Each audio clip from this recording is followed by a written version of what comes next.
Hello, Silent Hill fans. I'm Devin Shatsky, producer of Silent Hill Downpour, and this is, Tom Hewlett. I'm the senior associate producer on Silent Hill Downpour. and we're going to be with you for the next 8 minutes and 30 seconds as we talk over this demo that you're trying very hard to listen to. This is footage from our demo that we're presenting at E3 this year. It's some select footage. You'll get a good idea of the feel of the game and the atmosphere. We'll try not to talk too much over it, but we'll chime in here and there as it goes along. For instance, this part right here. Yeah, this is one of our door mechanics. Instead of having a million different locked doors, which wasn't very realistic, we tried to do something more interesting. So in that instance, Murphy came across a fence, and there was a lock on it, and he had to find a weapon, in this case a crowbar, and then he used that to break the lock so he could pass through the door. Another thing you just noticed there with the ladder, with all of our action points now, instead of having to press A to climb or press A to open or whatnot, we've tried to make most of the action points as seamless as possible. So ladders or areas that you need to duck under or whatnot will just be automatic. It's all about immersion. So, having to press buttons every time you do something kind of takes you a little bit out of the experience every time. So trying to make that an integrated feeling and really play upon the immersion of the game. Yeah, Silent Hill as a series has always tried to maximize the immersion factor, because obviously if you're immersed in the experience, you're more likely to get scared. So, things like the sound, the graphics, the animation, the mature storyline, it's all supposed to be there and as realistically as possible to drag you into the game.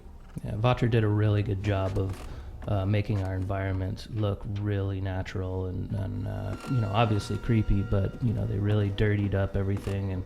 And the most impressive thing is how none of the environments really look similar from room to room or whatnot. So you're not going to get that cookie cutter experience of you walk into a room and you recognize the same textures on the walls that you did 4 rooms ago.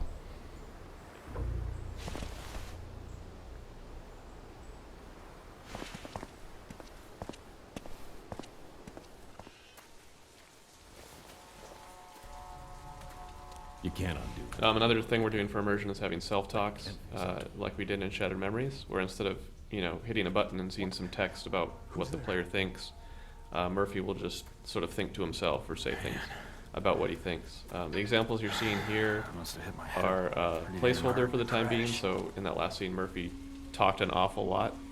We're still balancing those so he doesn't sound like a crazy person or anything like that.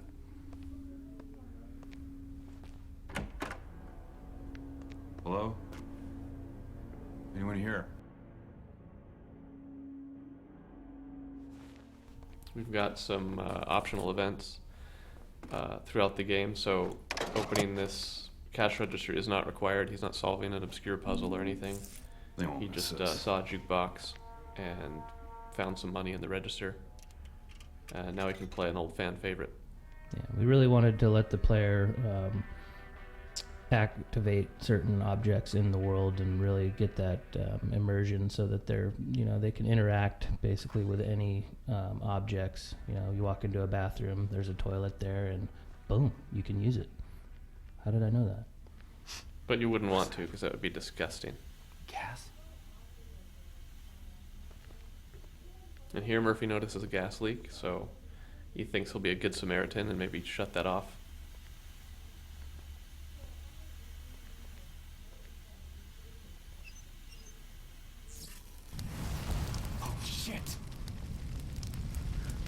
But it's Silent Hill, so maybe that doesn't work out the way he was hoping.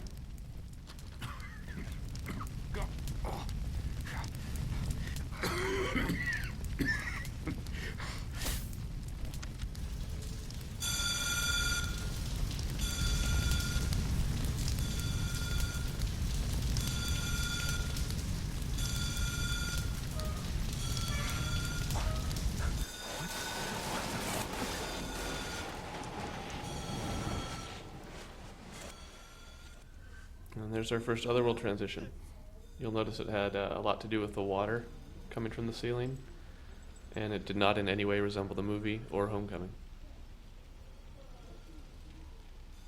We just want to make sure people notice that. Sometimes they miss it. It also looked nothing like Alan Wake.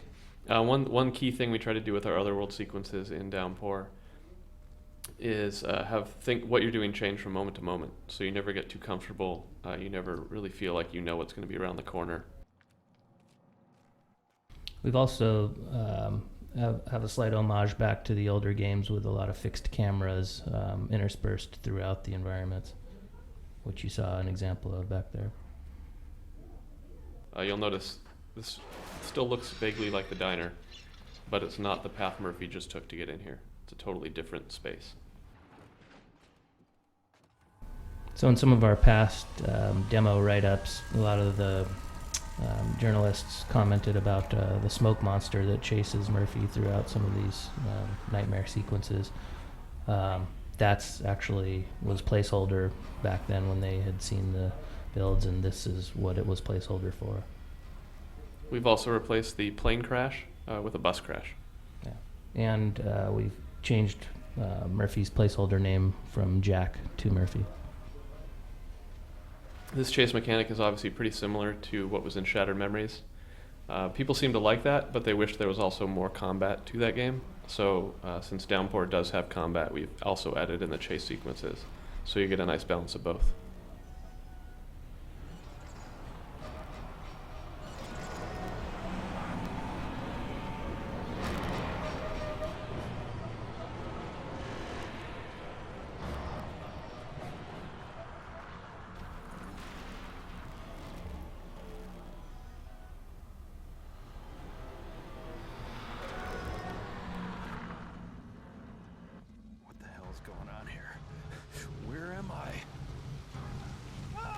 This is our homage to Goonies. We are very big Steven Spielberg fans.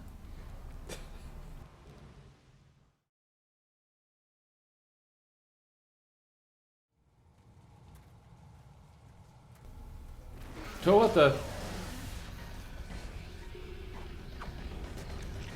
So here's a small taste of some of the combat in Downpour.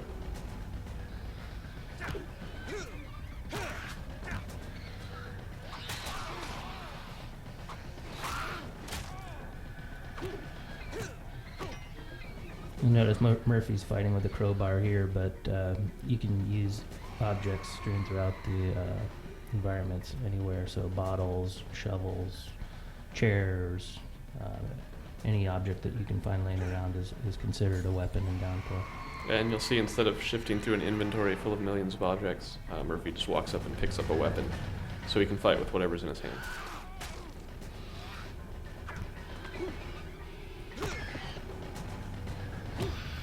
So we hope you enjoyed the demo. Stay tuned to the Silent Hill Facebook page for more updates, and we'll look forward to sending more information your way over the next few months.